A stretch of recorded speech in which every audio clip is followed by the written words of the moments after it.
You guys have had some losses in the past that were kind of shocking, and you want to regroup. Well, remember this.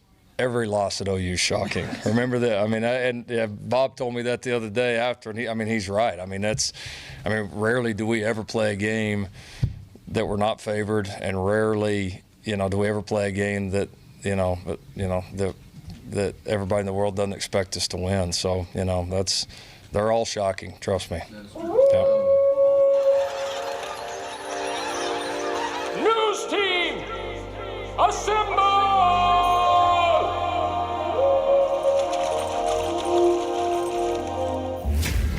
It's back and bigger than ever. It's the unofficial 40 from Soonerscoop.com. Now, here's the entire Sooner Scoop crew. Carey, Josh, Eddie, and Bob.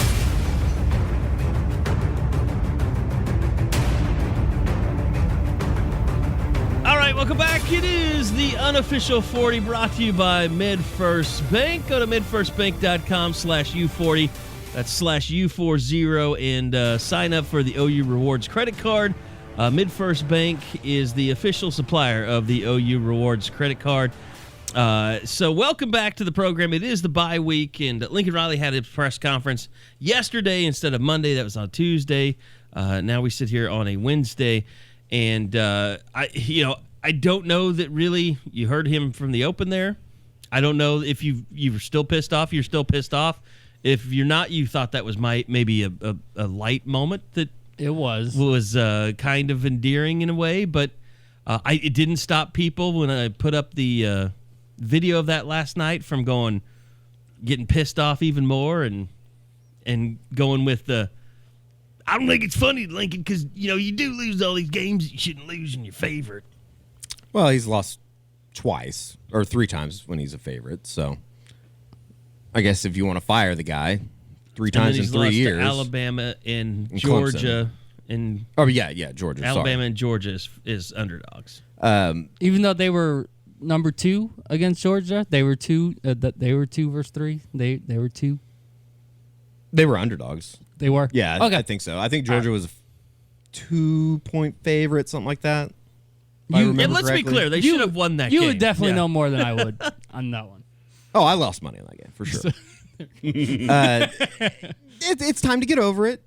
Good news is you have a full week to get over it before they return to the field, so that will be good for everybody. I guess 2 weeks. Eddie has kind of been the ringleader of this. He's been on the 538 playoff predictor. Oh, I'm just looking for retweets. I don't believe those numbers at all. But I mean, literally, it's interesting though. By the time we even were out of Kansas, it was like Oklahoma's position just increased in terms of the college football playoff. Well, what's the one thing that we know, Josh? It's that Oklahoma's a blue blood, so they got their blue blood loss free pass on Saturday. And there's only a select handful of teams in the country that if you lose a game or at any point during the season, you have a chance to get back into the playoffs, and Oklahoma, good news, is one of them.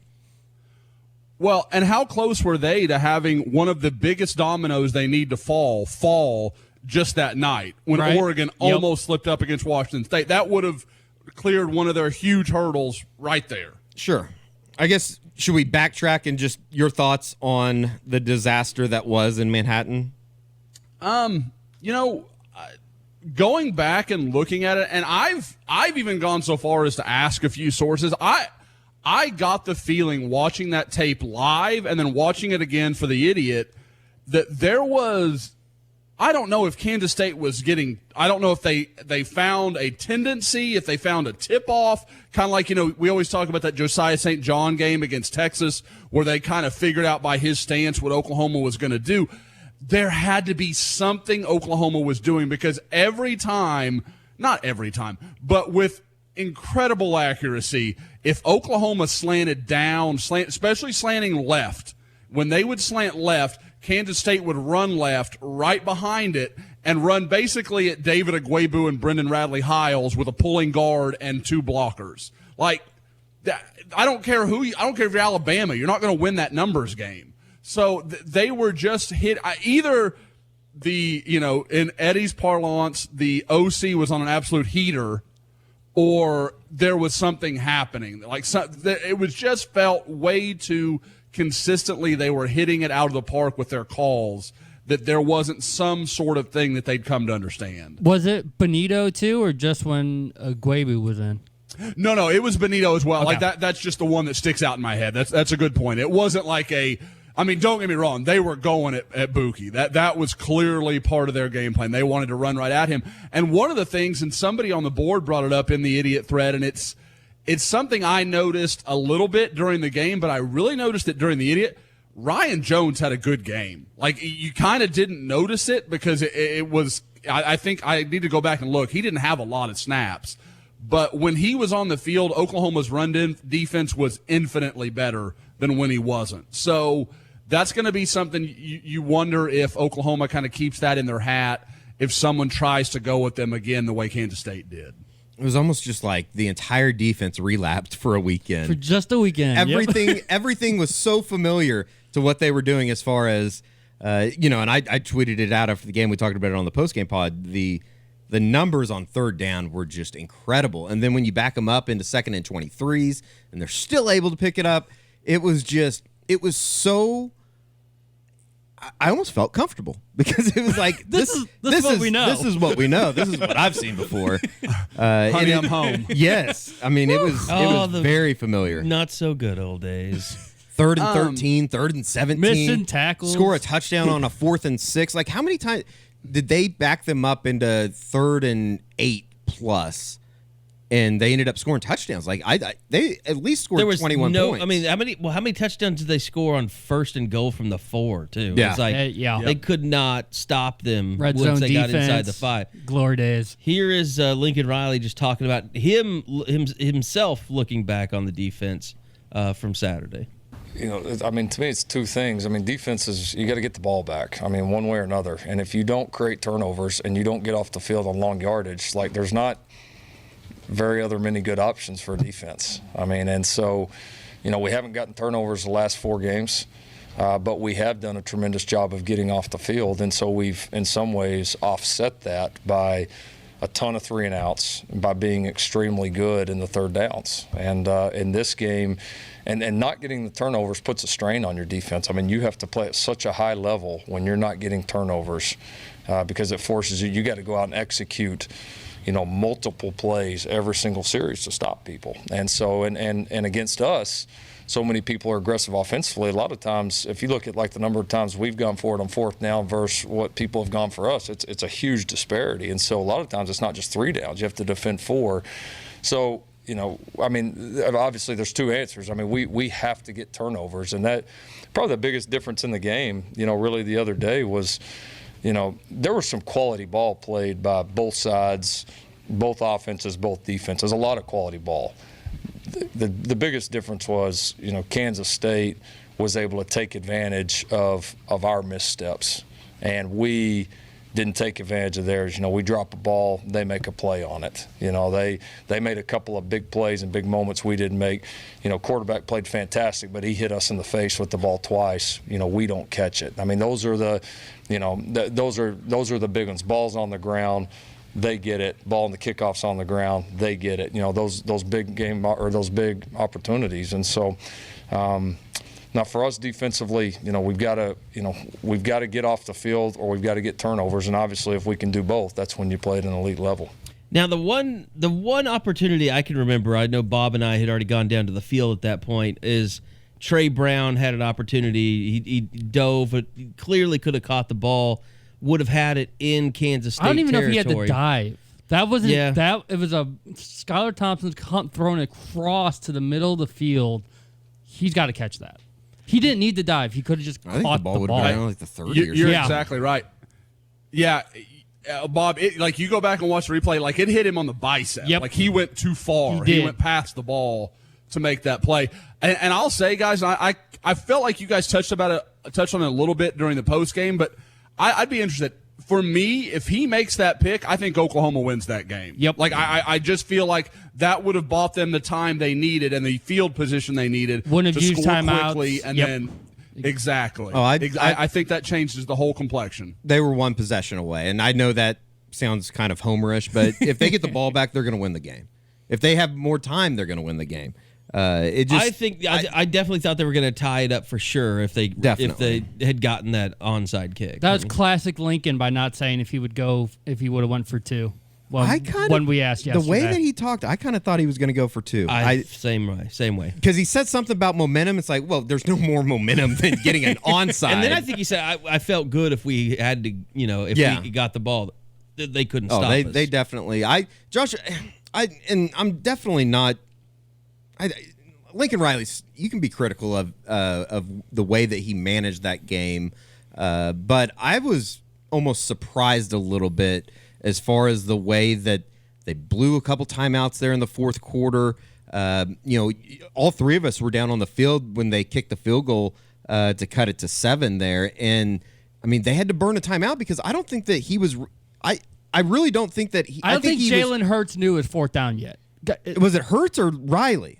Because Riley is the one that should be getting everybody ready to send out the field goal unit, or Beamer or whoever. They kind of shit on themselves in that little moment right there in the fourth quarter. And I think that ultimately, if you have 2 timeouts left, maybe who knows? Maybe you can get the ball back with under what would have been like a minute 50, or there's like a minute 40 when they kicked. Right. Yeah. Exactly. Yep. Or call a timeout 10 seconds before. Before they had to kick the field goal, I think 6 or 7 seconds ran off there. It's like I just thought that they kind of mismanaged the end of the fourth quarter there. Oh, I agree completely. And you think about the other timeout when they did it off the Jalen Hurts sack, which I mean, it's not like it was going to be. I mean, the offensive linemen are the guys that are going to take the longest to reset. They're right there. There's nothing you had to do. You don't huddle anyway. That was one of the timeouts. I was like, man, those are just too valuable in a game when you knew you had 2 possessions. Like you were going to have to get the ball back again. And I mean, because if you can save those 2, then you can kick off and you don't even have to mess with the whole onside kick situation. Like you still have that time available to you. So I don't know. I mean, it's easy to second guess. Like I understand. Like if things work out a little differently, Lincoln Riley's a genius and it all worked out and blah, blah, blah. But I mean, it just looked disorganized. And I'd be interested, was there – I know you guys really haven't had a chance to talk with anybody other than the post-game stuff, but I got the impression talking to some people that all week long in practice there was kind of a – I don't know, almost like there had become, some guys reading their press clippings and there had been some rat poison all week. Yeah. That's the vibe I got talking to a few people is that maybe – OU coming out not entirely focused wasn't that shocking. Well, I guess, and I'm sort of writing about it for later this week, but what was the theme after the West Virginia win? None of this matters until we get to the national championship. That's what they kept saying. Well, maybe that was the problem. Maybe they did start to look a little too far ahead instead of doing the one game at a time. Yeah. That sounds boring, but probably gets the job done. And let's be honest. It was just a perfect to be cliche. It was the perfect storm. Kansas State. That was Motley. Motley. That if you're gonna kick a guy, I said it on the post game, but if you're gonna kick a guy, make it count. Let's do something crazy. If you're gonna get ejected, make it count. That's just if Jaden Davis does it, it's bad. Your redshirt senior corner, that's stupid. Can't do it. I just can't believe he let that happen. And he knew they were in a tight spot number wise. And you just can't let that. I mean, that's the stuff that I talked about it in the offseason with Parnell Motley, stuff I would hear from last year, that it wasn't just the coaching was bad, stuff like that. Just mental breakdowns that didn't make any sense and things he would do. And that you're like you guys talked about earlier, it felt like the old shoe. Like you just found it and okay, here we go again. We're going to go to – but I went back and looked. Oklahoma gave up 426 yards to Kansas State. That would have been a better than average performance last season. Yeah, that would have been their sixth best defensive effort of the year. Still not 600 yards. It was ugly and it was terrible and it was just embarrassing for OU's defense, but it was still, 426 yards. I mean, I don't really buy into them not being ready. But I do think there were signs that I believe in the thing that Lincoln and he talked about this right after the game. that's really the first time this team has faced any kind of adversity on the road like that. In a road environment. Like, OU Texas, yes, half of the stadium's loud, but you also have your stadium. UCLA was a mausoleum. I mean, Yeah, it was a home game. going to Kansas was not a football game. I mean, No. This was a legit football game. And let's face it, they came out and they got up 10-0, but they had probably more negative plays than they had positive plays leading up to that 10-0 lead. And you finally saw Eric Swenson just becoming a liability on the offensive line. And it was like you could see the offensive linemen were kind of fighting. I saw Creed kind of John with other guys and John with Swenson. And then I think Creed, his snaps were terrible all day. So, I mean, there were some signs that it just wasn't, the normal Oklahoma team on both sides of the ball. And then the defense just completely collapsed and the offense couldn't hold up, and they keep the ball and you run 53 plays or 56 plays or whatever it was. It was just like Eddie said, it was a perfect storm, and there were signs of cracking before it started. But in the end, to me, this was a team that just did not handle adversity on the road well. Poorly, very poorly, and it's actually what maybe worse than. I mean, we talked about Saturday night, but from about the 4-ish minute mark of the second quarter to the 9-minute mark of the fourth quarter, that might be some of the worst football Oklahoma's played. I mean, we're talking about 5-6 years. A team whose quarterback in Kyler Murray gave Texas Tech 14 points right off the bat a year earlier. Sure. And they just came back and they're like, oh, okay, well, I mean, Texas Tech is a horrible place to play, and that didn't phase that team. And I think it has to do with the offensive line and, a lot more. Like, we really haven't, other than Jalen Hurts and CeeDee Lamb, there really isn't a whole lot of just, senior leadership that everybody can look up to on the offensive side of the ball either. Well, yeah, I mean, the defense probably has more leaders overall than the offense does. Even right now. Creed and Lamb are not seniors. Yeah. Lamb's a junior, Creed's a redshirt sophomore, but you look and neither to one them, of those are vocal guys. Yeah, you look to them to be your guys in that type of moment, and you go back to what you were talking about. Kansas State said it flat out, we don't think OU handles adversity very well. And it wasn't like a big shot. It's just that they knew that OU had not been in adverse situations. See, that's my whole deal with that. Like, we knew they didn't handle adversity. Yeah, because nobody's tested them. Like, you can't say, we've. It's fine to say after the fact, but like, they're killing everyone. Of course, they haven't faced any adversity. Like, that's fine. You guys have faced adversity. You've lost a couple games. So does that mean you handled it well, or do you just know it? Yeah, like that whole thing. That was weird comment to me. I completely agree. As far as it's really easy to say that after you beat a team, and a team that had lost for the first time in 22 games in a true road situation, that's won the Big 12 championship 4 times. It's like, well, of course they talk a lot of shit. They've been really good over the last. And by the way, they're probably going to win the conference again. Well, and the flip side of that coin is, okay, they don't handle adversity very well. They were down 25 in a hostile environment and came back and damn near won the game. Yeah. Like, okay, I mean, I get it. Like, OU got hit in the mouth, all that stuff. They didn't handle that second and third quarter, like Eddie said, may have been the worst complimentary football I've ever seen OU play. Like, it was just horrific. But at the same time, they could have laid down. A lot of teams would have laid down and died, and they didn't do it. I will say this. OU handled adversity. They got down 48-23. They handled it a lot better than the Big 12 referees or Kansas State did in the post game. Because and I'm talking about, the pool reporter and the Reggie Smith, the head referee, and the statement that was given or read, it was a total joke.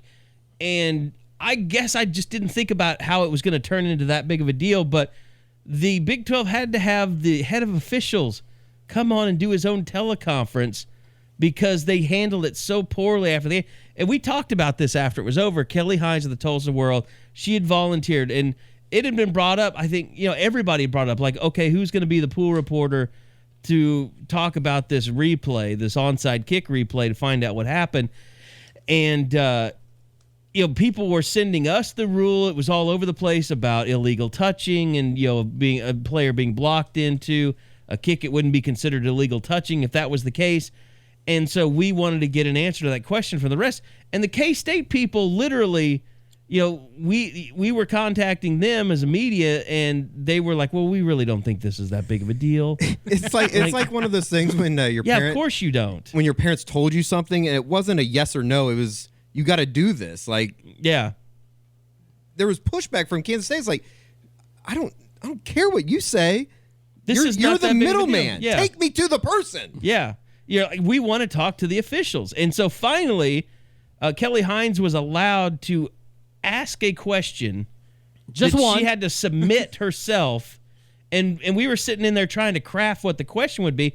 And so then the head official comes back and says, well, the reporter didn't ask the right question. It was like, no shit. The reporters couldn't even talk to the referees. Like, just 3 weeks ago, idiot Mike DeFee had his own press conference where he answered like 5 questions. It was like a Q&A. And then the Big 12 is saying, well, you have to submit a question to the Big 12 offices, and then we will let you know what the answer is. And the ref is like blaming Kelly Hines for not asking a follow-up question about whether something was reviewable or not, when she was never even allowed to ask a follow-up question. I mean, it was ridiculous. Like the thing that I learned the most on Monday, Greg Burke's dickhead. He's a dickhead. Yeah. Well, here was Lincoln Riley yesterday talking about the replay, kind of putting it to bed. Yeah, I mean, it's it is what it is. It's there's a lot of positives of it. I think sometimes new situations come up like this where it shows some areas that the system needs to get better, and especially on game-changing plays at the end where we got a chance to take a look at the whole picture. You hate that we miss those, but that's again, that's not what got us beat. We would obviously, if we had the ball, we're going to have a chance to win it, but we had plenty of other opportunities for that thing to not come down to a call that could go either way. And I mean, you had a really good angle of it, Eddie. I just don't think that Austin Stogner really had a whole lot to do with why Trajan Bridges ended up where he ended up on the field. Yeah, I don't either. I mean, it kind of is what it is. It's like, unless it's called on the field, you can't really do a whole lot about it. And it's not reviewable whether or not it just, that Kansas State person blocked someone into a ball. Yeah, I think the moral of the story is something that we all agree on, and it's been said a billion times since Saturday. Don't get in that position. You're a 23 That's what Lincoln favorite. just said. So it just, it would have been a classic finish. I think, obviously it's presented quite the problem for Oklahoma here moving forward. But at the same time, it's like, I guess in a way I just don't really feel sorry for Oklahoma. You know what I mean? It's like, it is what it is. It's like they And shit now themselves. you see their path and that it's not completely ruined. No. I mean, they need they need some help still. For sure. If you want Oklahoma to go to the playoff, which I'm sure a lot of the listeners to this do, you need to be a Southern Cal fan Saturday night. That's where it starts. You need to be a Washington fan against Utah. Against Utah, yeah. Florida and Georgia, one of them will cancel each other out. Do you realize that UCLA controls their own fate in the Pac-12? Yes. They could win out and play in the Rose Bowl. Well, the Pac-12 championship they have to game. win the Well, they'd Pac-12 have to championship, win, but they they control it. If they win out, they will be playing in the Rose Bowl. That'd be something. It And would they're be actually playing decent football right now. Yeah, I mean they beat Arizona State last week. I don't know really what that tells They're you. so up and down. I think that's just kind of there's a lot to get into when you talk about the college football playoff, but it just Oklahoma would get in over a Utah. I have no doubt about that.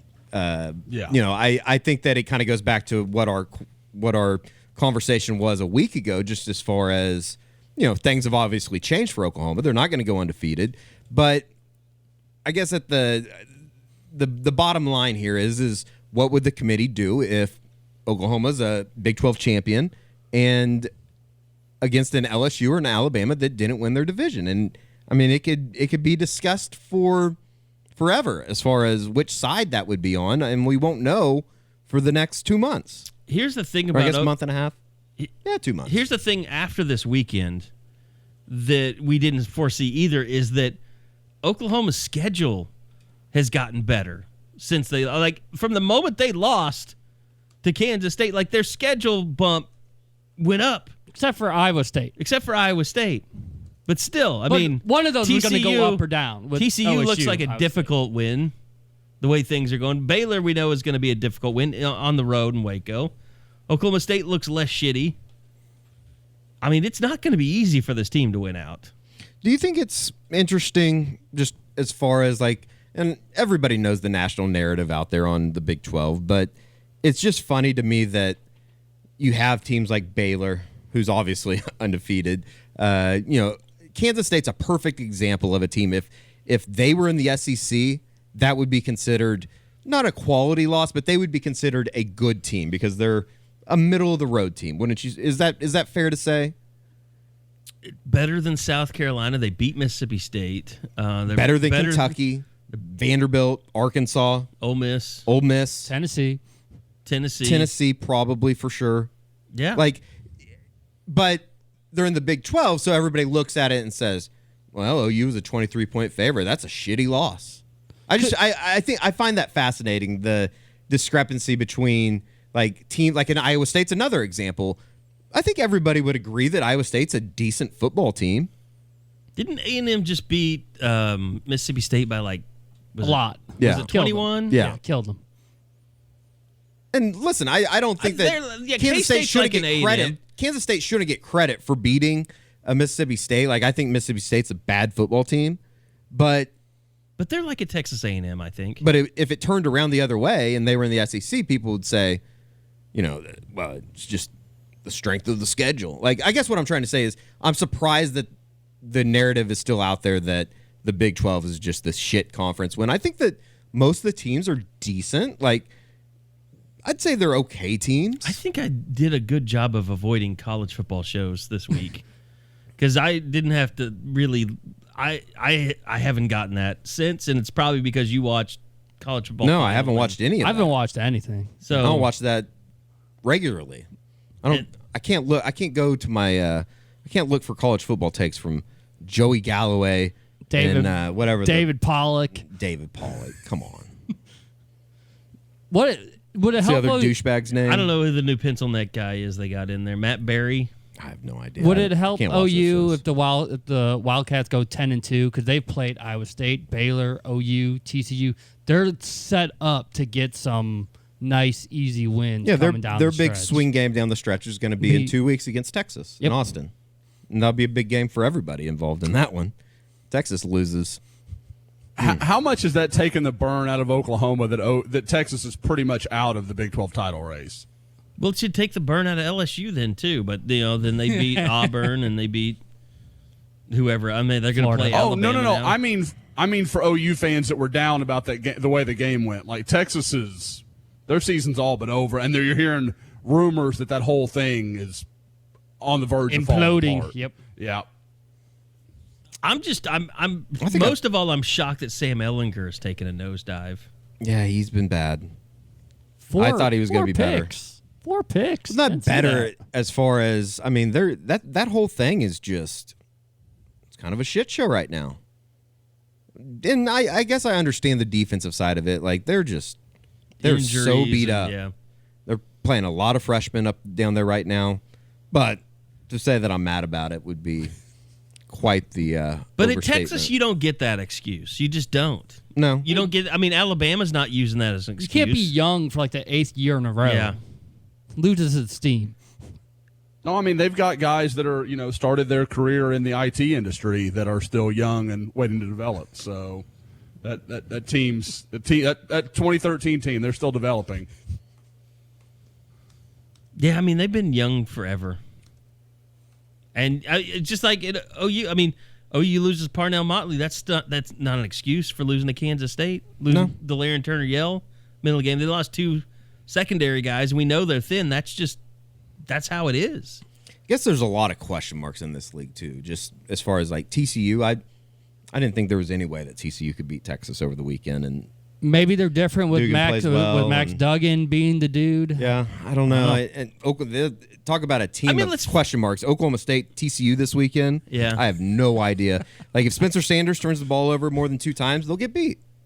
That's just the way it is. I haven't even looked at lines yet. I got to imagine TCU's a favorite in that, aren't they? OSU is a favorite. Field goal. It's in Stillwater? Yeah. Yeah.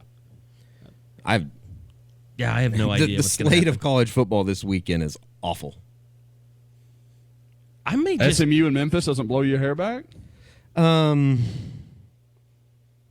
I may just ignore college football Saturday. We're Well, going on our I can't do that. first date night. We're going to go to the Thunder game against the Pelicans at That's 4. weird that they play at 4 It o'clock. is. It's very weird that it's at 4. You're so excited to announce that, aren't you? It's our first one in 4 months. Pearl came. It was 4 months the other day. This is our first real date night. All right. October 1st. So if there's another baby in 9 Chalk months, it up. we'll see. We will see. So not only is it date night, but there's been some withholding, it sounds like, going on to me. By the way, I want to remind you guys, why do I always do Whoa, this? put the gun away. Well, I don't know why I always do this. I do a sponsor segment after we said something awful. Midfirst Bank is your title sponsor for the Unofficial 40 podcast. We want to remind you guys that they are the exclusive provider of the OU credit card. Limited time offer going on right now where you can earn $150 in bonuses. All you have to do is go to this website, midfirst.com/U40. That's midfirst.com/U40. You can apply. Just says right there, apply now. You can get your OU Rewards credit card with the great big OU on it. So every time you hand it over to pay for something, people are going to know that you're a big OU fan. So you can apply right now. Just go to that website, midfirst.com/U40. You can register also for a chance to win the ultimate game day fan experience. So every qualifying purchase that you make with your OU Rewards credit card earns you a chance to win the ultimate game day experience with VIP tickets to a football or basketball game plus $500. You'll also enjoy 0% APR for the first year. So go sign up. Great partners with us here at the Unofficial 40. Can't thank them enough. And please go support Midfirst Bank signing up for that OU credit card offer. All right. Bye week is here. And we were kind of wondering, like, okay, how's Lincoln going to handle this? Like, is he going to be a hard ass about this? So the coach is going to, force the players to stay and like do extra work? No, and that's kind of Lincoln Riley style. Like, he's not that guy. Like, he's not old school junction boy guy. He's letting the players go home. He's not even he's not making anybody do any media this week. Which I don't know how you guys. I don't care really. I don't care. It's a bye week. I mean, we talk about the guys. Guy that's going to be the Cowboys coach in 6 months. He's taking it pretty well. Well, he's got to have time to go meet Jerry this week. I mean, obviously. Yeah. Meet Dak, and see if he really likes Zeke or not. So no, but it gives them a time. And he said that they reworked the schedule. And they're getting it all. They're kind of front loading it for this week. And actually, one thing that I wanted to throw out there, because we didn't ask about it in the post game, but it was thrown out there. And I feel like before we move on to bye week, we need to celebrate the greatness of one Gabe Brkic, because I mean that MFer kept them in that game Saturday, and he was the. I mean, like, of all the, like, if we had a player of the game, it had to have been Gabe Brkic. Shit, if they would have got the onside, he would have been the player of the year. Oh my God! I mean, he was very good. I think I told you guys I turned around before he kicked the final one. There's no way he's making this. Oh yeah, The pressure underneath him like that, and then the 50-yarder before halftime. And it wasn't exactly like still. I mean, it was pretty windy that day.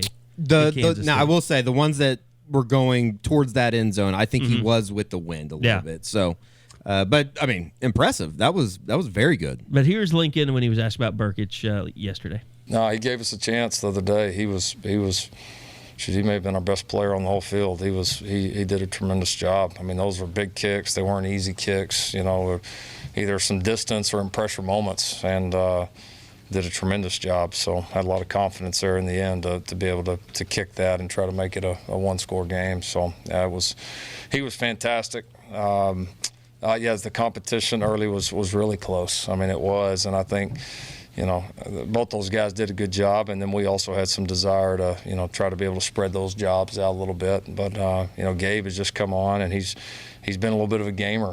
He does well in practice, but then he gets in the game and has a good way about himself, good confidence. Any update on Caleb at all? Is that process still playing out? As far as I've been told, process is still playing out.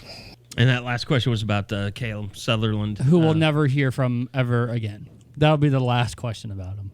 Yeah, just kick his ass off. Who cares? Well, if he They gets got- Title IX out of there, and he they has got no a kick. choice. They got a kicker. Just kick his ass off the team. I hate to, diss my fellow Scotsman, but how the hell did he not? How did he win this job? Really? Like, how is that a thing? From every kick we saw from Sutherland, all in the early part of the season, it was shaky. Anything that went in, you were like, well, that was close. Brkic is drilling 50-yarders in clutch situations. Like, I mean, I get that, Lincoln kind of said, oh, he's a gamer. He looks a little better when it matters. But, man, like, just to my eyes, it doesn't even look close. It's crazy that, like, before the first game of the year, we were all saying that it was going to be Brkic that won the job, or that was going to be the starter. And then when Sutherland ran out there, it was a surprise to everybody. So I don't know how that even became a thing. Like, how'd this guy lose the job in the first place? Yeah, well, it was always, every time that, Austin Seibert, it was discussed about, can he handle all this, Right. this and that. Like, Brkic is always a guy that Lincoln would bring up in the past. He was on scholarship last year, right? Right. But it's almost like they almost want to avoid a Seibert-like situation, and they wanted 3 different guys to do the three different duties if one wasn't better than the rest. I will say that it's been funny, or I guess not even funny. It's just been interesting to see that, like, Seibert's killed it in the NFL. I think I DM'd you guys on Sunday. Just being a he's kicker has been good great. on him, yeah. Very good. So it kind of does maybe lead to the idea that he was doing too much on. Maybe his leg was fatigued a little bit. I don't know. It is a bye week, so you always kind of get that question, like, is this a good time for the bye week after a loss and things like that? And Lincoln did kind of address that yesterday as well. I don't know. I mean, it is what it is. I guess to us, there's positives of both. Part of you can't wait to get back on the field to play somebody else. And then there's also certainly things we need to do better as a team. There's some guys that be good to get healthy. There's some guys that need some reps here through the week to be ready for this closing stretch. So there's certainly some advantages. So we're just going to look at it from the positive and have a great week. And another thing is Bob and I had been talking about kind of when was the week to ask about Caleb Kelly. And I said, well, let's wait till the bye week and ask about it. And the bye week did bring really interesting news about Caleb Kelly. How is Caleb Kelly progressing? Is there a chance that he gets to see the field? He's doing great. Yeah, no, he's close. He's fully clear, doing some nice things. We're progressing him up. Being fully cleared and then being ready to play are 2 different things. So he's been doing a lot of things with us here for the last few weeks and is getting better quickly. And Josh, the first thing that I thought about is first off, that's the first time anybody's used the phrase "fully cleared" with Caleb Kelly. But Josh, the first thing I'm thinking, like, okay, so Caleb Kelly's had a lot of time here. Hasn't really made an impact, a consistent impact. He's had some big plays, certainly. Even going back to that Sugar Bowl against Auburn, he was really good in that game. But he just hasn't. Seems like forever ago. Yeah, which was 15. Was that 4 or 16? 16 season. 16. Wow, I mean, Yeah. 2017. But I mean, January. there's also a part of me that's like, well, look what they've done with Kenneth Murray. Look what they've done with Neville Gallimore. Look what they've done with Ronnie Perkins. Like, is this staff? Can they be trusted to find a way to make Caleb Kelly a star finally? There's reason to believe. I mean, the question for me is, does that rush position fit him? Because I just don't think Caleb Kelly's an inside guy. I don't think he's a Will. I don't think he's a Mike. I don't think that makes any sense. So to me, it's almost got to be that rush position. And I haven't obviously had a chance to talk with him, and I know most people haven't, but talking to recruits who have been around him, he is ecstatic about how he thinks he could fit into this defense and the way it might work. And now with, if you want to look at it from, okay, John Michael Terry goes down, maybe that makes some sense, even from you replace a veteran leader with another veteran leader and kind of from that perspective. But I mean, Caleb Kelly is a really good athlete. He's got some length. There are things that make you think that works, but at the same time, you've watched Caleb be, other really than that Auburn game where he was so dominant, you've never seen him have that moment that makes you say, okay, if they can just find that spot for him, it's all going to work. I don't know. You look at the calendar. He's got 4 games to play with. That means Bedlam would have to be his first game. If they think they can play in the national championship, Bedlam has to be his first game. I'm very curious to see how that all works out. What do you think the better chance is, that he comes back and they play him this year? I guess there's 3 options. You get him on the field as soon as possible. You play him sparingly over a 4-game period, or you wait for the last 4 games. And you don't know if you're going to have that. Exactly. I guess you would know for a fact you would have 2 if you started with that Bedlam game. Well, 3, because you have a bowl game. Sure. Unless they're out of the Big 12 picture by that point, too. That's true. I don't think that'll be the case, but you would have at least 3. You would be banking on the 4th because you believe in what you guys can do. All you have to do to me is look at Jordan Kelly. I mean, similar injury, very same timeline. He's not playing, but he's been back since Texas. Working out with the team in pregame, but he's not ready to make an impact yet. And so I think we're still weeks at minimum away from Caleb Kelly being able to play in the game. Yeah. Bedlam's last week, November. You can still be weeks away and be okay with that. So yeah, I don't even think they're going to have to worry about the 4-game thing with him. I think they go to probably Bedlam or the game before it, and they say, is there any chance he can make a difference for us? That would be TCU. It'd be a home game. Yeah. So 23rd. Mm-hmm. I don't know. I mean, obviously it's going to depend on how you do it. Like if they lose to Iowa State, then what does it matter? I mean, they lose to Iowa State. Let's start making plans for other jobs because they might shut down the program. By the way, did all those people that had Brocktober they were trying to trademark, you think that's like oh geez no? You're right. I hadn't thought about that one. 3 interceptions in the 4th quarter. Yikes. No longer Brocktober. No longer Brocktober. It is going to be Championship November when they play, though. If there were any local breweries making Brocktober beer in Iowa, those kegs are stale. Yeah, that beer's not selling. Brocktoberfest. Yeah. Do away with it now. So, but yeah, I mean, it'll be interesting, but I don't think it's anything that I don't think they're chomping at the bit to get him out there. I think it's going to be a process still, even though he's been fully cleared. So I don't think you have to worry, is he going to start against Iowa State? That's too soon. I would agree with that.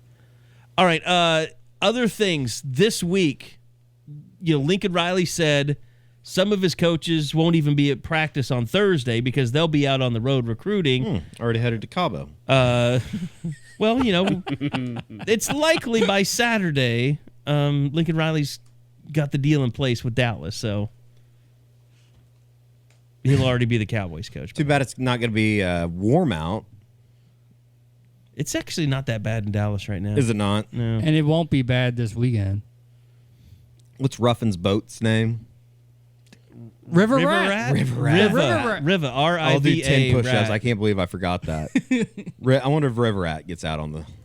But no, we know it's a big weekend because they didn't use their recruiting weekend of OU Texas being in Dallas. They didn't use that at all. They were saving it. And I want to get Josh to talk about this too, but let me play this clip first because Lincoln goes into detail about the recruiting calendar. It's a good point. And how that has really shaped, why this is such an important week for them. We'll be busy. Yeah, we'll get out. We'll practice. Part of the reason we practice early Thursday morning is so some of our coaches won't be at that practice. They'll go ahead and get out and get in place because we've got to hit these 2 days hard. This calendar on the back end is really, really different this year. I mean, everything is a week later, and it's the whole bowl season combined with signing day and all that is going to be.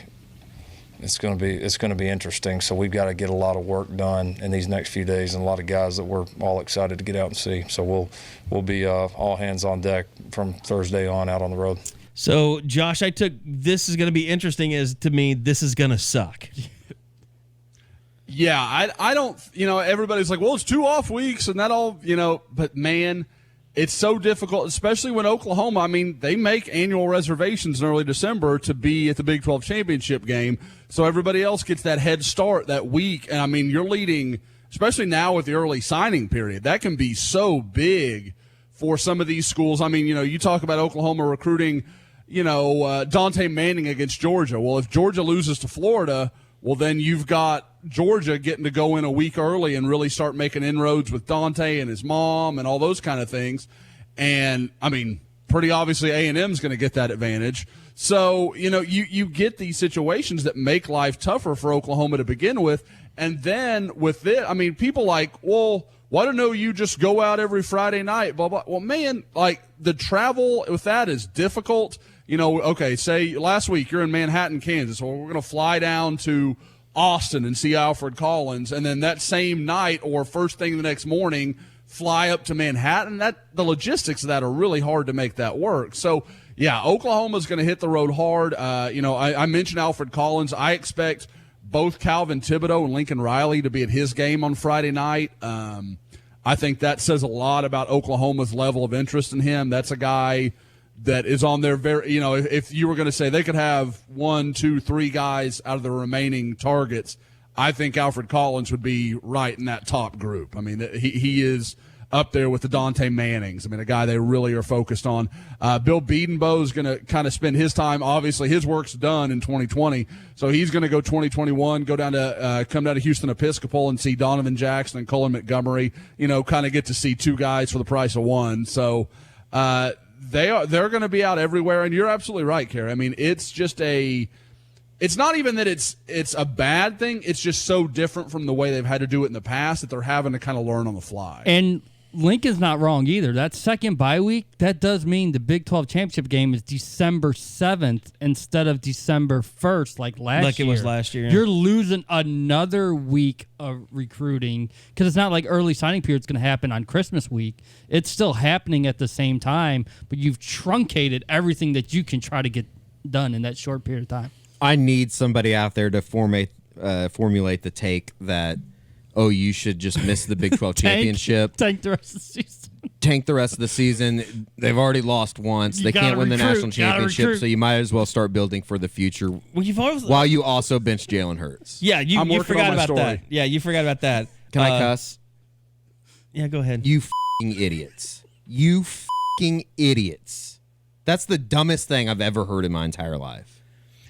Yeah, you now. have to admit that person that some of these people are really unhinged. Like I saw someone that was quote tweeting Josh and quote tweeting someone else about, was it you about Brock Vandegrift? I mean, like saying what? I didn't see this. You didn't Am I about see to be this? triggered? Basically, that he was like a good moral kid, and Spencer Rattler's an egotistical. Oh yeah. monster. I saw that. I guess this person must have gotten into DM war with Spencer Rattler is what I took out of it. Like, they were so unhinged that they fought with Spencer Rattler. And I think it probably surrounded the whole Netflix special. Oh, God. And the suspension. Well, he does have a tattoo of humble on his body. Obviously not humble. God forbids tattoos. Imagine being affected by that. What kind of tattoo a kid has. Do you think that's Penn State guy's wife? From a couple weeks ago? I mean, is that his missus? Yeah, it might be. Don't like dreads, don't like tattoos. Mm-hmm. All right, whatever, Ron. I don't know if his name was Ron. It just sounded like a good racist name. Sorry to all the Rons out there. We don't want to besmirch the tattoo crowd. It's just some people with tattoos are insane. No, it's just it's people that like use that as a. It's like it's something. It's like the same people that got upset that Kevin Durant had tattoos way back when he took his shirt off for the first time. It's like, can I be in on this argument though? After I've had my share of tattoo takes, specifically neck tattoos. I'm trying to get a tattoo. I'm gonna get 2 sleeves. Get like, oh my God, you gonna like what? Josh? Are you gonna be like John Mayer and fly to Japan just to get your tattoos there? Maybe. I'm gonna go to the same guy Samia went to. I need to get Drew's number. You do not get no. You are not allowed to get a tribal tattoo. I'm sorry. Why? I would love to handicap the Bob or Eddie first tattoo race. The only way I can see Eddie winning that race. The only way I can see Eddie winning that race is if he got really drunk. I've been close a couple times. Yep. No, it's happened to the best of us. I've been in a tattoo parlor a time or two while people were getting tattoos, but never actually walked into one. Really? No. Same. Yep. I've been into bunches. By the way, if You had a Prince Albert, didn't you? Okay. All right. If you have tattoos, You didn't say no. you might like concerts. And if you like concerts, you know what you need? You need the SeatGeek app on your phone. I was going to say a tattoo. No, you need the SeatGeek app on your phone. Sports, concerts, big events around you. If you ever feel like it's really difficult to go out there and use some of these ticketing sites, it is, because they make it very difficult. But SeatGeek makes it easy for you. It's not annoying. They even bring events to you when you download the app to your phone. Like Elton John just announced, you can already get tickets to Elton John through the SeatGeek app. Post Malone, he's going to be in Oklahoma City November the 4th. Third Eye Blind, I know they're coming. I want to go see that concert, but I won't be able to because it's football season, because all the good concerts come during football season. But yeah, Thunder games. I mean, look, the Thunder don't suck as bad as I thought they were. I will say that. They took Houston to the wire the other night. Portland's coming to town, Pelicans. Bob's going to have his date night coming up. But obviously, OU football games coming up. Just go download the SeatGeek app. It's got 5 stars with over 50,000 ratings in the app stores right now. They pull together millions of tickets from all over the web, and they rate each one on a scale of 1 to 10. I know a lot of our listeners have used it. We can't tell you how much we appreciate that. In SeatGeek, they give you that interactive map so you can see where your tickets are at. The green dots mean good deals. The red dots are overpriced. So they show you all that stuff. And guess what? If you use the promo code SCOOP, you'll get $10 off your first SeatGeek purchase. So download the SeatGeek app today. Use promo code SCOOP for $10 off your first purchase. That's promo code SCOOP for $10 off your first purchase from SeatGeek and the SeatGeek app. All right, so I didn't want to put a cap on some of the recruiting talk that was going on, but Josh, I know you'd mentioned some guys, and Alfred Collins being one of those guys. We saw Dontae Manning. Yeah, we haven't talked over about the weekend. Manning. We haven't really talked about that. But it was really impressive. He's a long kid. He's a physical kid. We didn't really get to see him play corner because the team they were playing was a very run-heavy team. But we did get to see his athleticism on the offensive side of the ball. And, I mean, I don't know. You go to that game, it's that level of competition. You kind of see what you see. It's not quite like, going and watching him play against Broken Arrow or something. But, I mean, I was impressed. I was very impressed. And talking with head coach Logan Minnick following the game, a couple things stood out. One, he said they've measured Dontae with a 6'10 wingspan. He has very long arms. He's definitely everything that Alex Grinch wants and Roy Manning needs for next year's class. And then when he flat out just said he's a corner, but we moved him to safety because North Kansas City has a couple good running backs that take it up the middle and then stretch it wide, and they go make 15-yard gains into 60 and 70. And we knew Dontae could be physical and could stop them, and that's what he did the entire night. And he said that's the biggest difference with Dontae this season. He is so much more physical. He's not just that fast, long kid. Now he's not bashful at all to put his head in there and make a play. And it does seem like he has a really good relationship with Roy Manning. Yeah. When you're talking to him, you could see he was a little worried how OU would respond when he was decommitting initially. Obviously, that's a thing of the past. That's 5-6 years ago where coaches get fed up and get pissed off. You can't do that now. That's just not how the game works. And Roy Manning, Alex Grinch, and Lincoln Riley, they've all played it cool. We all believe that OU's the top school at this very moment. Doesn't mean that'll be that way in December, but this very moment, I think the Sooners are the top school. He's going to silently commit in December, publicly announce at the Under Armour game. We've seen that before with Jaden Hazelwood, with Buki, with Nick Benito. OU fared very well in that instance, so we'll see if that's another one of those type of deals. I hate the silent commit thing. Like, you're just asking for trouble. Well, you're just asking for, like, if it's like Louisville.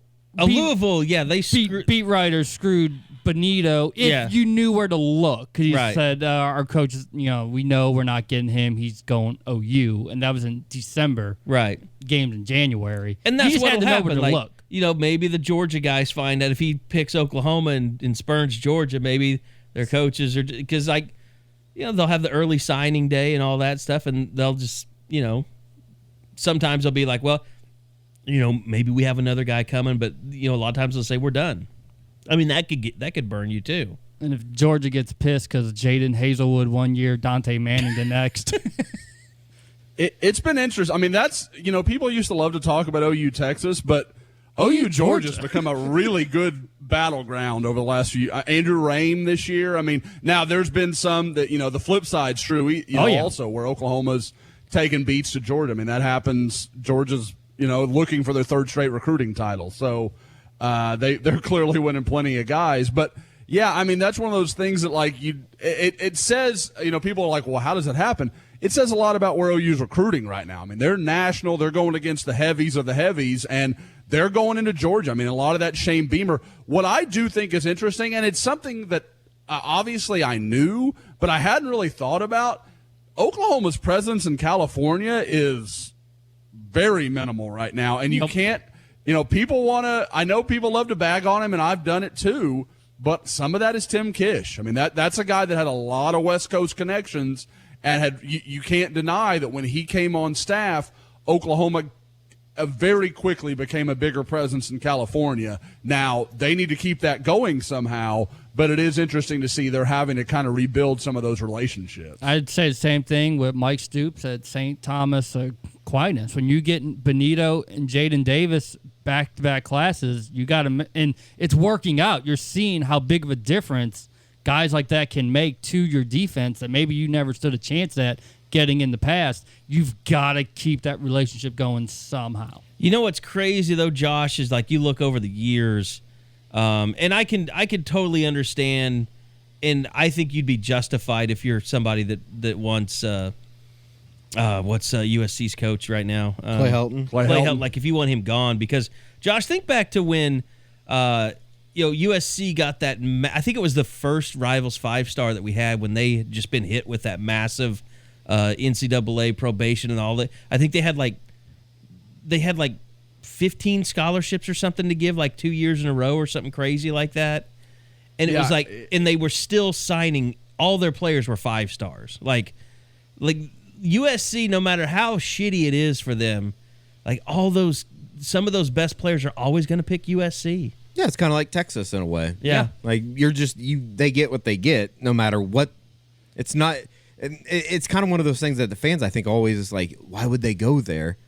It's just kind of the way that, and we've talked about it before, but it's just kind of the way that you're raised, the way that you grow up, the way that. Well, look at Aunt Becky. She's cheated to get her daughter in there. I mean, yeah, I still don't see the problem. It's a prestigious school, is what I'm saying. I mean, we were down there. It was really nice. Yeah, it's a really cool we were area. on campus. I still don't see the problem with people paying off other folks to get their kids into school. Because it's federal. I know. I don't think it should be. But it's you can't mess with federal laws. They're there for a reason. That's what I'm saying, though. I don't understand why is that it's a federal law. Yeah. If you got $1 billion, you want to pay $1 million to get your kid in? Go for it. Knock yourself out. Well, because she is taking a spot away from someone that's deserving, yet that is underprivileged. They're probably not deserving if they can't pay to get in. You have the ACLU is now going to come up after this podcast. We always thought it would be PETA that would get us, but it's the ACLU that's going to come pretty. I got 2 arms. I can fight both. You don't have enough money. They have a lot of lawyers. ACLU? Yes. And a lot of pro bono work being done. Oh, here's a fun game. Maybe we can Eddie, just kill an intern before that. What?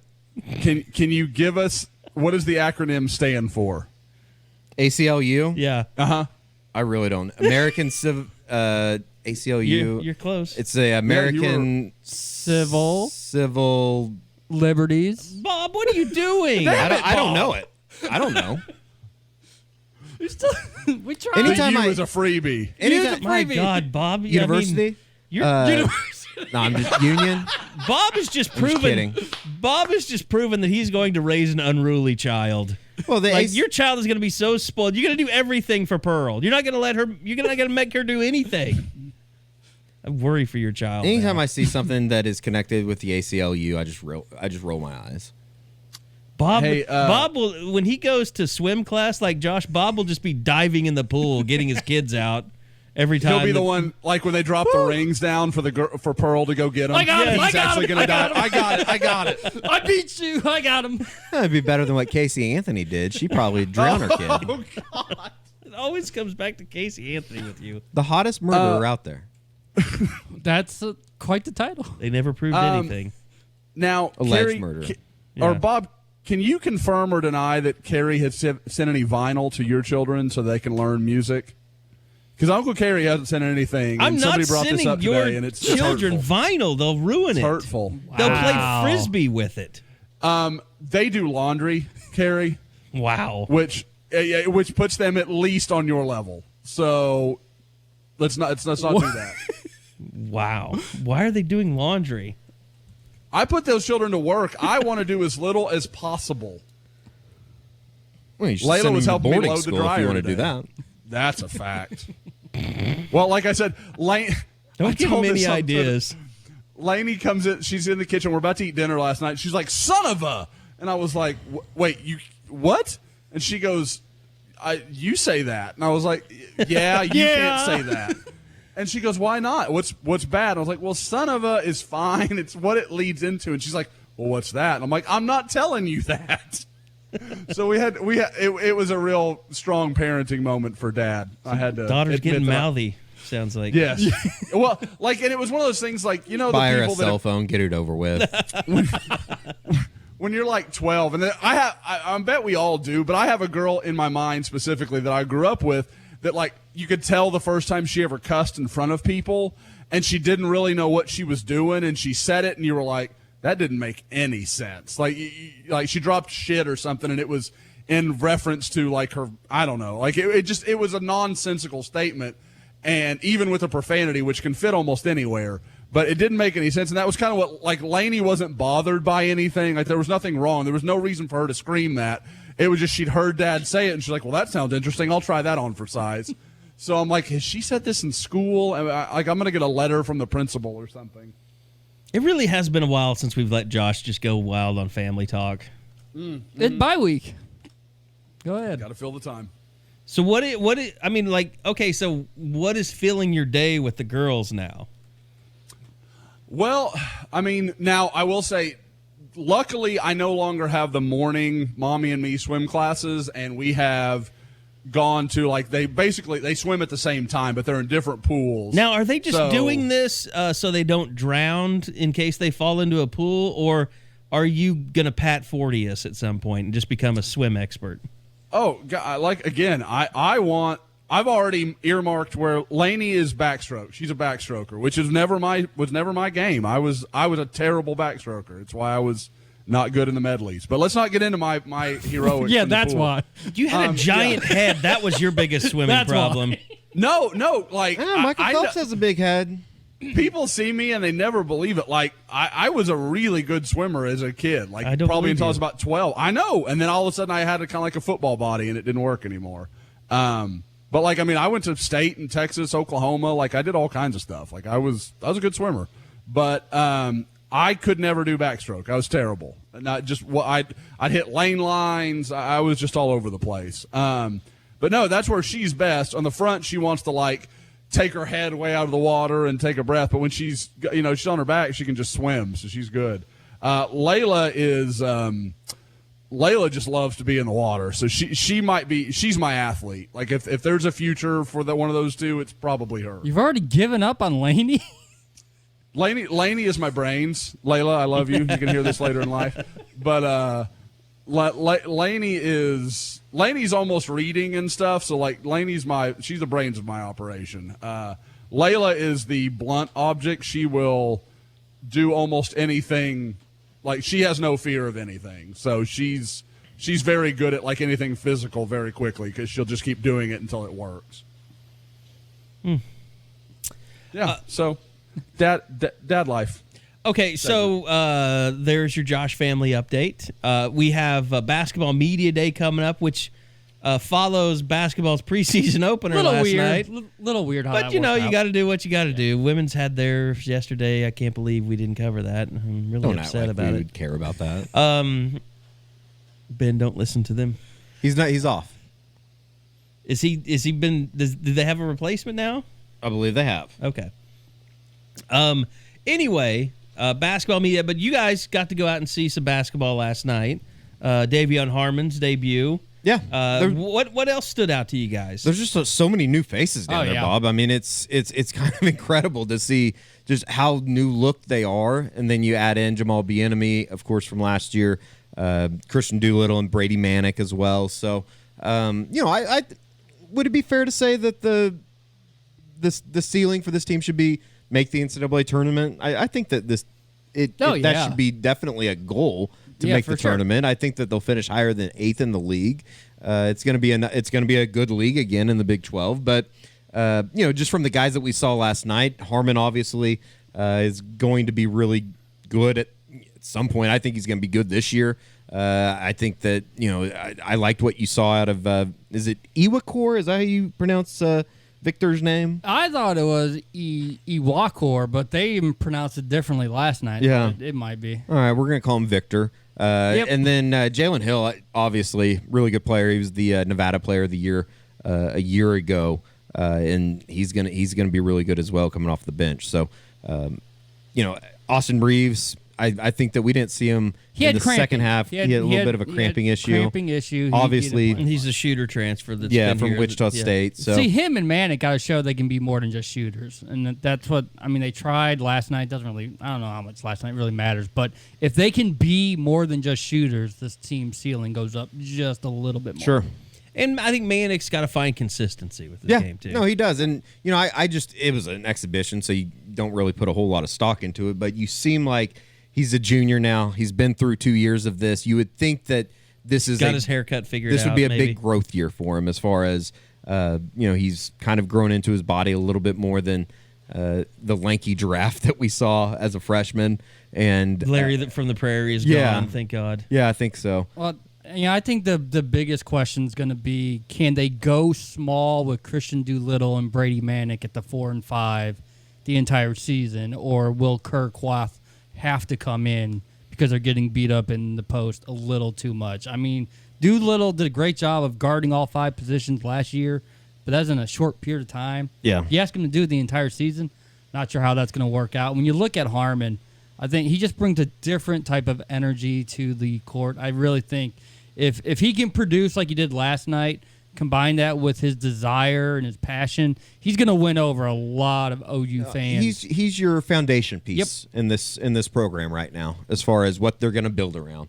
And it's kind of crazy looking at him even at practice. I think we talked about this, Bob, just leaving practice a couple times. Devion Harmon's the only guy not over 6'5" on that team. Like, they actually look like a basketball team these days. So we'll see. I think that there's a reason for cautious optimism as far as what they could be. I don't think this team's going to win the Big 12 or anything like that, but if tournament team. Probably. Yeah, if they were like a 6 seed in the NCAA tournament, I think that would be a very, very good year. And they'll have a chance because of the non-conference schedule once again. Only 4 home games between now and Big 12 play. A lot of neutral sites going on the road. If they earn the right. Get 2 at Chesapeake, though, right? In those. No, I'm talking. They have 4 games before January in Norman. That's it. And then Tech is after. Oh, okay. Yeah, they're like in tournaments, or they're playing Minnesota and South Dakota. Like, they're going other places, just like they've done the last 2 years. Why they earned their tournament bids because of November and December. They can do that once again this year too. And I think Harmon is going to be a easy guy to root for. Just the fact that he committed so early, he stayed committed to Oklahoma, really expressed his love for Oklahoma, throughout his process, and just a guy that really seems to like this place. He's really tight with Trajan Bridges, Theo Weiss, Austin Stogner. That's maybe a story I haven't done enough with just yet. Those 4 are really tight. All right. Outside of that, recruiting wise, Josh, is there anything that you wanted to hit on before we get out of here? I've just had a lot of questions, and the Iowa State weekend is shaping up to be kind of interesting because obviously with it now being a night game, there is a lot of flexibility that gives Oklahoma as far as who they want to bring in, what they want to do. Arian Smith, I do expect to be there, the speedy receiver from Florida. I think that is the plan at the moment. There will be others, but really when I've talked to people before the announcement was made, TCU was the weekend that I had kind of seen a little more, especially from unofficial visitors, like Tunmise Adelie has talked about coming in that weekend for an example.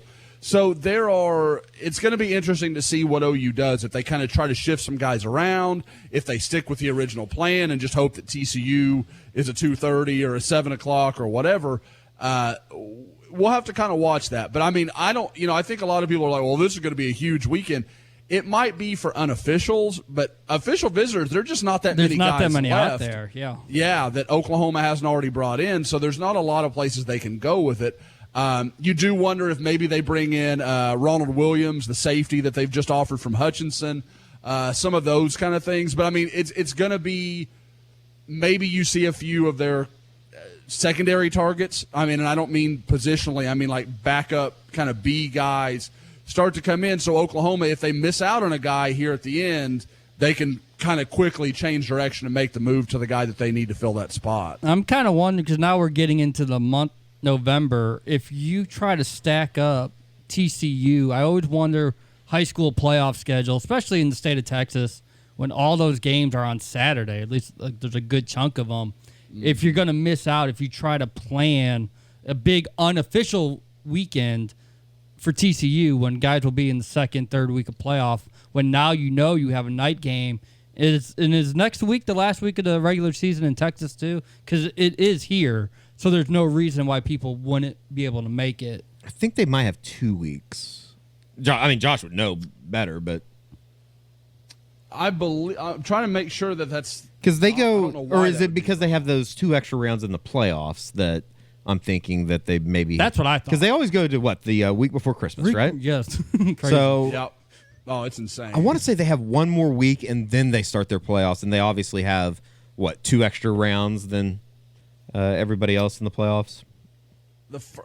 I'm trying to make sure. I want to say they've all got 2 weeks left. Like I think that's right. So that's why I think you got this coming and the next weekend, and then it starts. Right, and that's why I think if now that it's a night game, I think OU should try to shift. That's just my opinion. When you get TCU, you get senior day. You don't know what that time is yet. You don't know what the Frogs are going to do the next 2-3 weeks. You could end up 11 a.m. You could end up with Saturday playoff games, and you're not really going to get those kids in. So I'll just kind of see how that all translates. The one thing I did want to ask you, Josh, little more optimistic about Edger and Cooper sticking with the Sooners? Yeah, for those that don't know, I mean, and it's just how recruiting is always interconnected. So LSU I can't remember if it was Saturday night or Sunday morning, got a commitment from B.J. Ojulari, a Georgia kid that was committed to Tennessee, has flipped to LSU. And I thought, man, that's because LSU already had several linebacker commitments, and you kind of wondered, well, is this going to be one too many to make Cooper work? And it sounds like that's probably the case, though I get the impression LSU thinks they lead for Phillip Webb.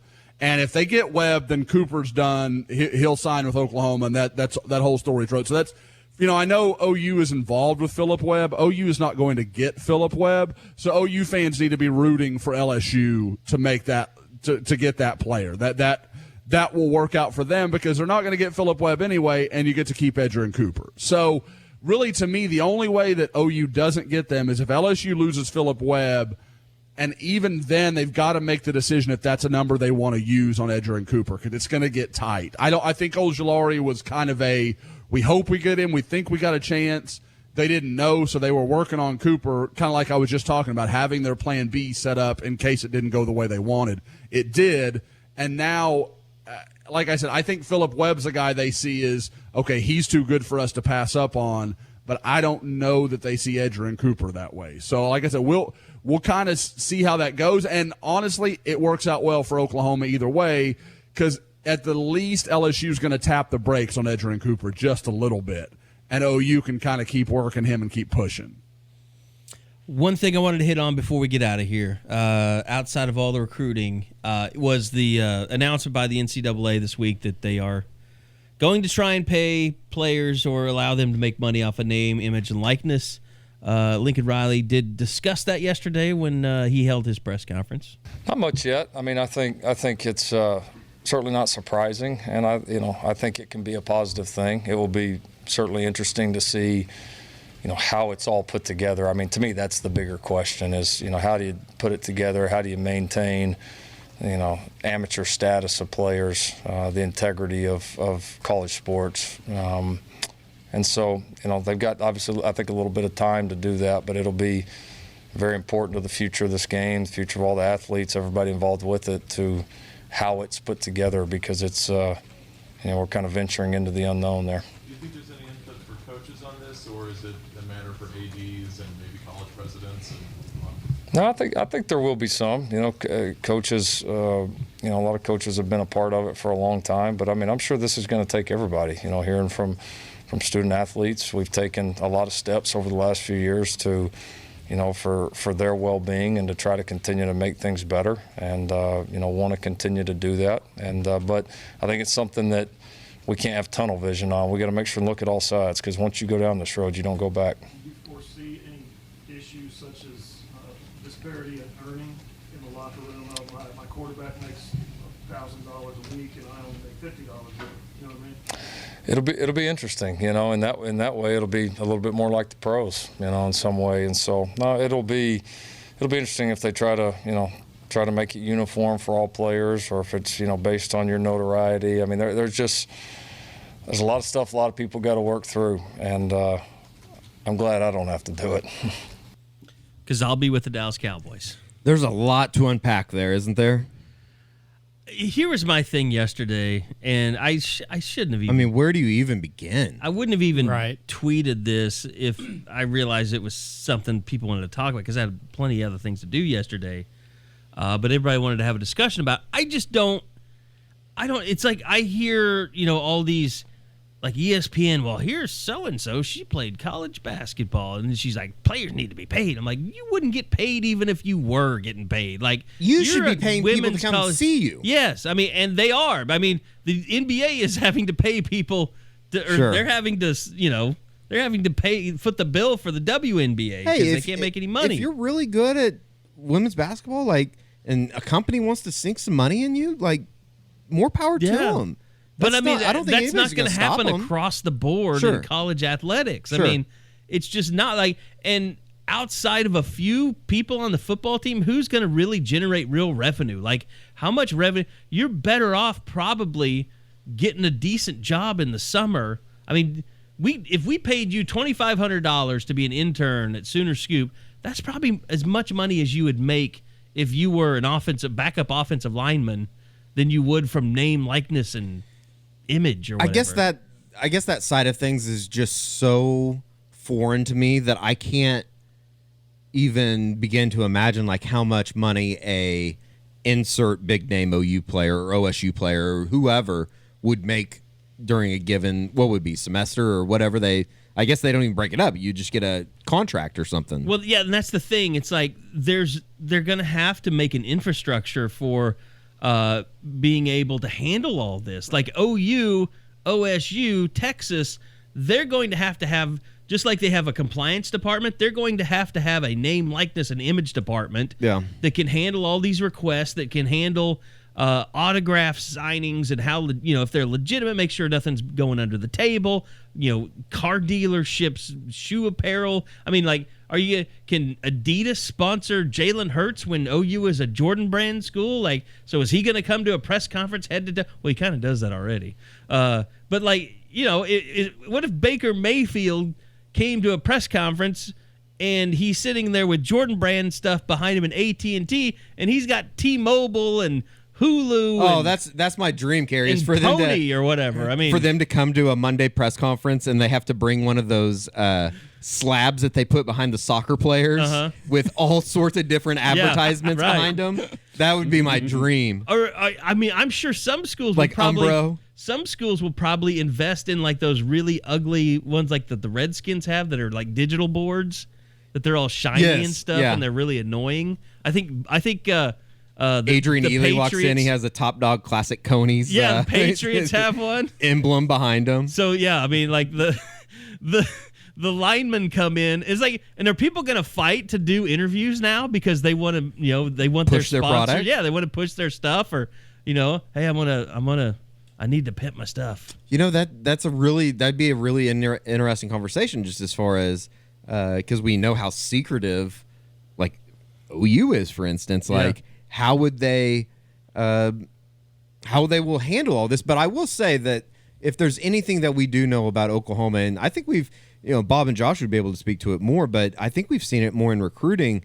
That's a big deal for them when they're selling the university, as far as creating a brand, knowing your brand, and being able to not necessarily profit off your brand, because they can't right now, but being able to promote yourself as a brand. Mm-hmm. Like, I mean, that's why the OU social media team gives those players little 8-second clips from the week before that they can tweet out. That's all they're doing, is creating a brand. Well, and like, is this going to become a thing like Instagram, like where people are trying to build their channels and stuff? I mean, we joke about it, Can but you monetize YouTube? Is everybody going to be followed around by a cameraman? Buki be making a 24/7? shit ton of money off Instagram. Yeah, he's got a lot of athletes will followers. be the new influencers, and I think they already are to an extent. yeah. They're just not profiting off of it. But I I thought the T-shirt stuff that you were talking about yesterday, just as far as like, would a kid not put out a top 5 anymore if he wants to sell, T-shirts to sell a a crimson. certain, I want to sell my crimson version of my jersey, or I want to sell my I think it's LSU interesting. color, purple and gold. And more power to them if they can profit off of it. Like, I know that there's a bunch of olds out there that like just hate the idea of these players.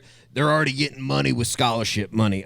I understand that, but the other side of it is like, why don't you go ahead and join your senator that wants to tax you? oh, I mean, what are these Senator Burr? What are these politicians going to do now that they can't basically use it as a platform in 2020 to get elected? Like, that's the part that I enjoyed the most yesterday, was all these senators and House of Representatives like backtracking or trying basically to bring race up, baiting. yes, like what was the guy's name from North Carolina, the Burr guy? Yeah, that's who he's talking. That's him.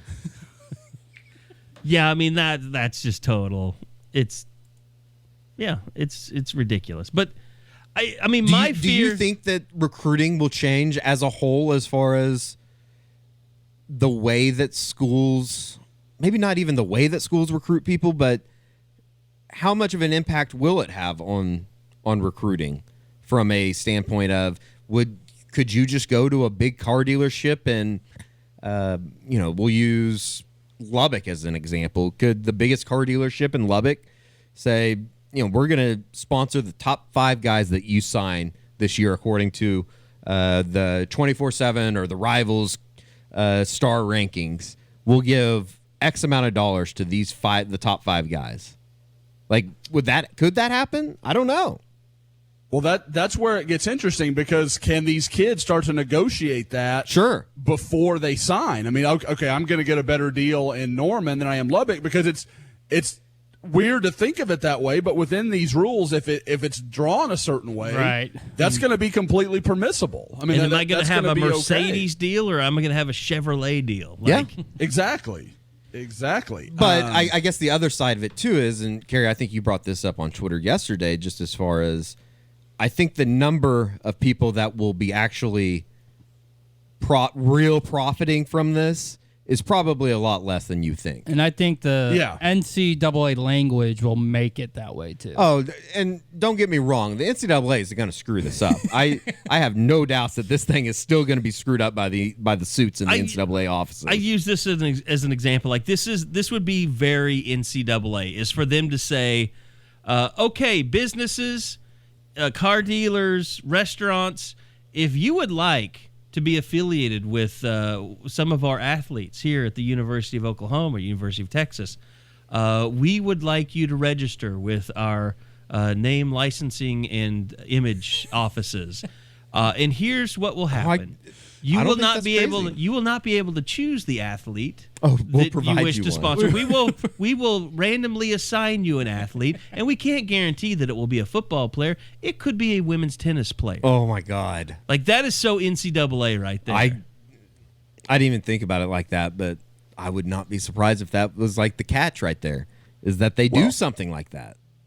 And again, guys, I mean, read the way that the NCAA released it. They said benefit. They didn't say Sure. profit. I mean, like, they left themselves a lot of wiggle room in how they want to handle that. I was so excited about the possibility of NCAA football returning. I really didn't read it until later, and I was like, that could be interesting. Because, I mean, you got, like, you're right. Like, how do you legislate this? How do you set this up? Who are the check? Because, I mean, what stops a local car dealer from saying, we're going to give you $50,000 to be our spokesperson? There's no way anybody that's not Baker Mayfield or Kyler Murray, probably even CeeDee Lamb, is not worth that kind of money for any sort of car dealership or any sort of small business that would maybe get in on this. But what stops them from doing that if they don't have to operate from a fiscally responsible position? Like, if it's just somebody that has the money to throw around, then good. Oh, can you imagine? I mean, Josh, what if you get in a situation where it's a guy like, like, let's take, for example, like the bigger dealership. So let's just say it's like, Nathan Huffines, to steal a Raising Arizona name. So let's say Nathan Huffines has all the car dealerships in Phoenix, and he wants a quarterback so bad for Herm Edwards at Arizona State. He tells the quarterback, I will give you ownership stake in one of my car dealerships if you will come to Arizona State. Yep. And you can drive any Mercedes-Benz anytime you want. Yeah. Come in, switch them out. Where does it stop? Where does it I think go? that'd be the Rhett Bomar deal is what that'd be called. Mm-hmm. It's called Oh, the hell, Bomar all he Special. did, no. He just didn't have to show up for He just work. didn't show He didn't up. get ownership of That's Big true. Red. That's true. Failed joke. All right. Different owners Strike now. one. Different My bad. owners now, by the way.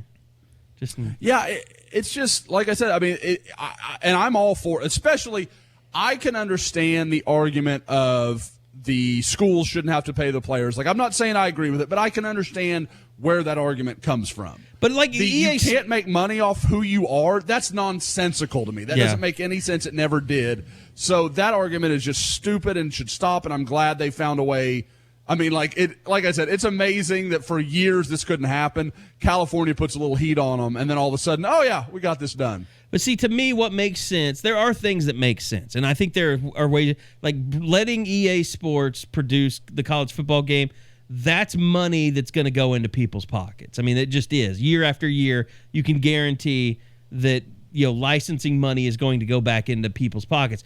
Also, schools, and like I said, this is a small percentage, but when OU selling Jalen Hurts jerseys, CeeDee Lamb jerseys, there's no reason why they can't get a piece of that action. If your jersey sales, and I guess you probably have to make it to where every player can, have a jersey sold of their name, just to be fair, which is going to be difficult. But I mean, can you imagine? Can you imagine being like Tanner Mordecai? And every month you come back to see your statement, no jersey sold this month. I'll buy one. Come on. Spencer's buying himself a car with his.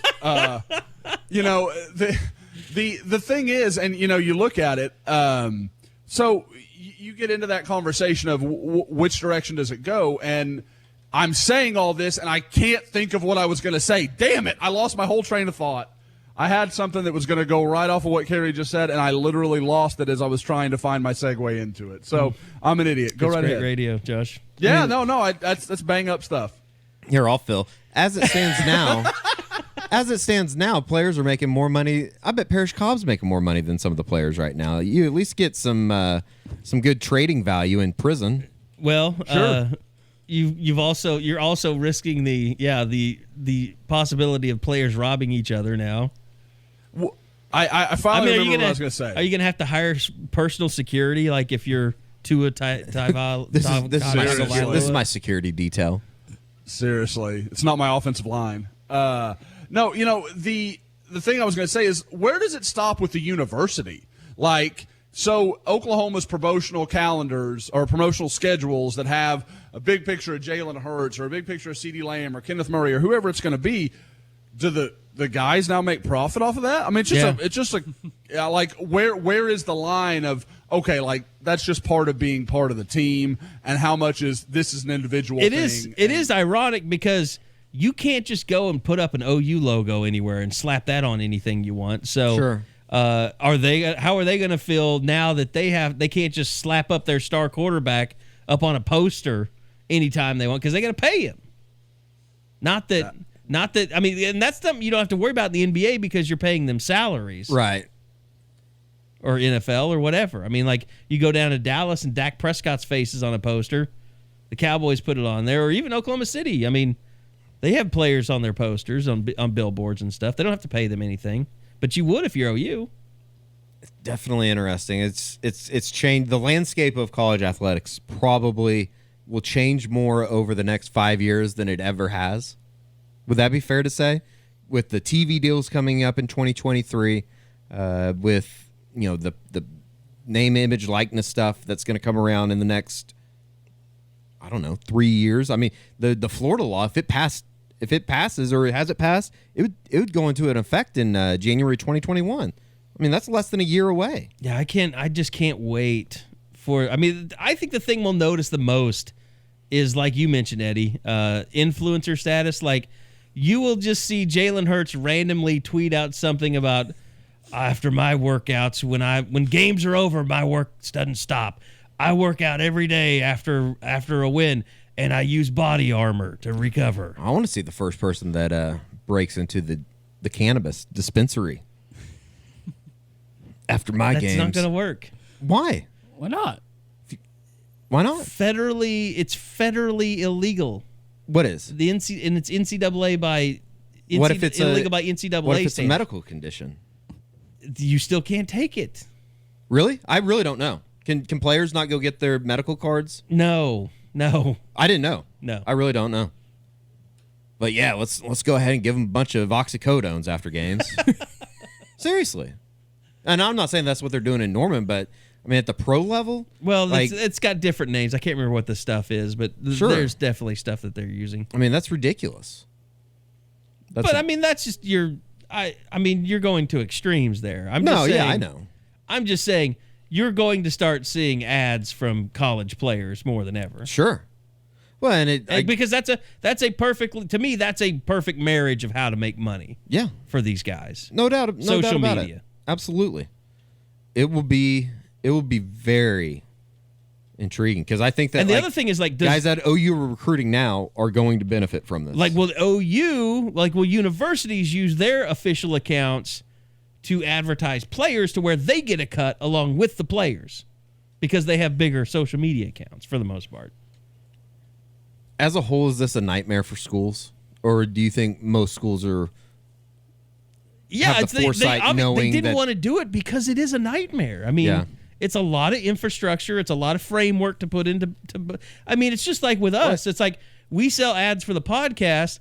It's ridiculous how much work has to go in just to find someone to advertise, to deal, to service that client throughout the season. I mean, I thought contracts we just called them and all that. Hey, we'll drop I know, your name. because you don't care about the business side of it. I mean, you just you do the podcast. Like, I'm the one that has to deal with all that stuff. It will be, and like as you said too, that football players are obviously going to be your number one bargain, or at a school like Kentucky or North Carolina, it's going to be basketball, right? Or I would have a hard time thinking that. How awkward will that be with Kansas in the beginning?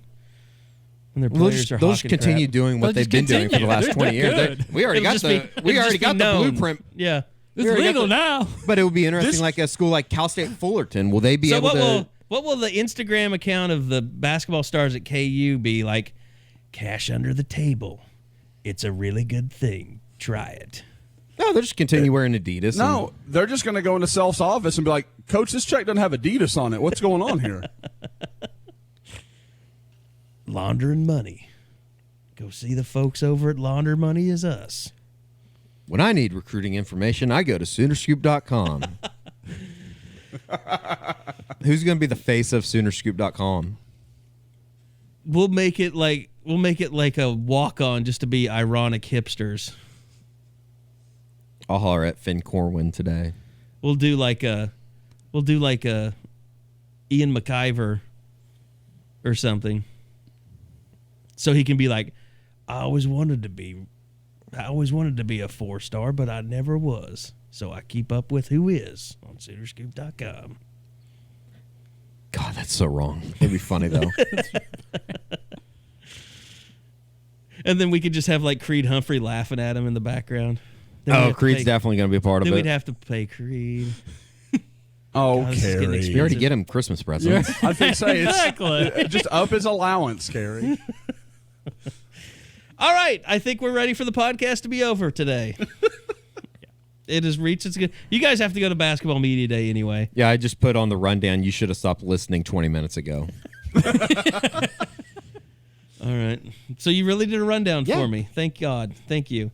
All right. Well, that's going to do it. Appreciate Josh, Eddie. Want to remind you guys also, midfirst.com/U40. Go sign up for that OU Rewards credit card. Also, thank Ed Eskridge over at Eskridge Lexus.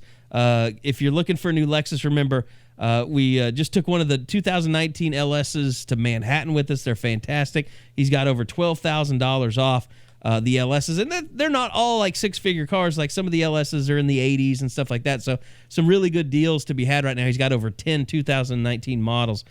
So give him a shout. If you're over in Tulsa, Dallas, EskridgeLexus.com. Go check them out. Great deals. Tell them that you're a Scoop subscriber or listener, and they will take care of you. So thanks for listening, everybody. We'll see you guys back here again next week on the Midfirst Bank Unofficial 40 podcast from Soonerscoop.com.